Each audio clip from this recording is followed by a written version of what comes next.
in the regular season. And as I said at halftime, this isn't about strategy. Right. This is about professionalism from the players. This is about energy from the players. This is about enthusiasm. This is about a commitment to go out and compete. I didn't see any of that from the Clippers players today. Now, if we wanted to talk about, the strategy wasn't right from a coaching standpoint, the motivation wasn't there from a coaching standpoint, maybe. But there's some things that the players have to bring to the game in order for the coaching staff to be able to implement. And the players didn't bring that to the game today. As you see on the screen, the 50-point margin was the largest deficit at halftime in the history of the NBA, the shot clock era. Here's, to put it in perspective for you, the list. And this tops it all. We saw history today on this Sunday, the first Sunday in the regular season. And the Mavs, in fact, went up by as many as 57 at one point in the second half of this game. Just remarkable. I want to do my best to play devil's advocate. I'm going to try here, GA, for this one. I want to hear this. No Kawhi Leonard. Game started at 12:30 local time. You're coming off of two big emotional games against the Lakers on ring night. You're coming up against the Denver Nuggets the other night, the team that knocked you out of the playoffs after you blew a 3-1 lead. Is there any of that that's a valid excuse for why you fell behind by as many as 57 points? No. That's great. That's award-winning analysis. Greg goes, yeah, I want to hear this. Yeah, because, Zeke, first of all, no Kristaps Porzingis. Dallas is playing at 12:30. They're in the same boat. Yep. What you're supposed to be improved at is a weakness for them, or so they say in terms of rebounding. There really is no excuse for that kind of an effort. And what to me makes it even worse, as bad as it was, as historically bad as it was in the first half, you lost the second half. They lost the second half by a point. Yep. So that means they didn't even show enough pride to come out and at least let's go win this third quarter. Let's win the fourth quarter. Because I can guarantee what happens in a game like that, and Isaiah knows it, when you go up 30, 40, the team that's up, it's actually harder to play then. And we're also talking about a team that's supposed to be a championship caliber team. Right. You have to factor that in. This isn't even with all due respect, this isn't Charlotte. This isn't Indiana, right? This isn't a team that nobody's expecting to be there when it's all said and done with a legit chance to win it. So, and again, it's not that they lost. They lost by 51. They scored 27 points. It's, that's hard to do at this level. And again, Dallas, obviously they came out with some fight, but Dallas is not a great defensive team. Right.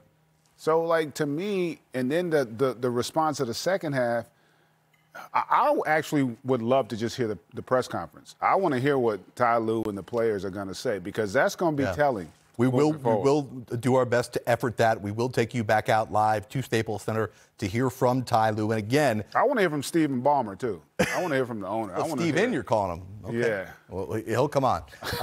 We'll get him on the line right away. Again, we're leading you up for the next hour and 20 minutes, and we've got Nets, Hornets. A couple of notes on this game here from our researcher extraordinaire, Justin Nixon. Clippers, largest loss in franchise history. And we're talking about the Clippers. They've had some bad losses. Yeah, they got some bad. Yeah, 51 points, the largest loss in Clipper history. It is the second largest win in franchise history for the Mavericks. Let's go to the hardest working player, presented by Duluth Trading Company. Easy for me to say, huh? It is up here, Isaiah, and talk about Luka the Don here. 24 points, 9 rebounds, 8 assists. Well, this is the reason why he's talked about as a potential MVP of our league, because he's doing it all. Not only is he putting pressure on the defense, he can assist, he puts it on time, on target. He's become a great leader for the Mavericks. You see him run the floor on the left-hand side, gets the N1, he's playing with enthusiasm. And then his patience, the 1, 2, the dip of the shoulder back out to the open man at the top of the three-point line. So he's very unselfish. He's giving. I mean, he's the perfect player that you want to play with as a leader of your team, as a young player on your team who has enthusiasm and, you know, is showing that energy and that love to all his teammates. I mean, when they were winning, when he was on the bench, he was one of the biggest cheerleaders for the guys who were playing out on the floor. I mean, that says a lot. I mean, those are things that you can't teach.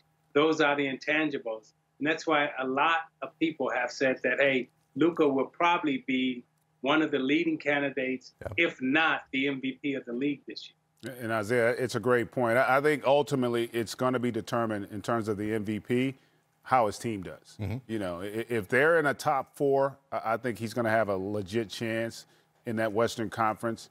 But if they come in on the back end of the postseason, I don't think then he's going to have an opportunity to win it. But as a basketball player, as a leader that you mentioned, and also he's one of those guys, he's easy to play with. You know, he is a ball-dominant player, but he's unselfish. He's a quick decision maker. He's improving defensively, too, just watching, even in this game today, although it's not a good example to use, but he's getting deflections. He understands position defense, which is so vital today because nobody can guard anybody one-on-one with the rules that we have in today's game and the skill with the range of some of these guys. So it's important to understand positioning, getting your hand in the passing lanes. He's improving in that area, and he's as much fun to watch as a basketball player as anybody we have in the league. I mean, it is. He truly is a basketball savant, and it's hard to imagine that this guy is still under 22 years of age. Yeah. Unbelievable. Luka, tremendous. Dallas avoids a 3-game losing streak. As I said, we're going to do our best to get back out the Staples Center. We have to hear from Ty Lue. We have to hear from some of the Clippers, all leading up to Nets-Hornets, which I'm guaranteeing will be a more competitive game, even though GA is skeptical.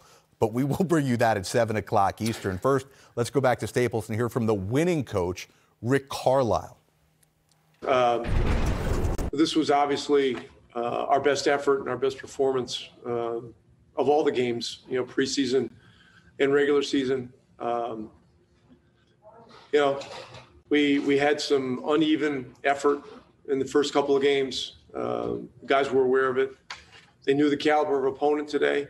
And they just decided that they were going to, you know, be the hardest playing team in the gym. And, you know, it was a great process. And obviously the result took care of itself. So we're fortunate that Leonard didn't play. I mean, that's obviously a big hit for them.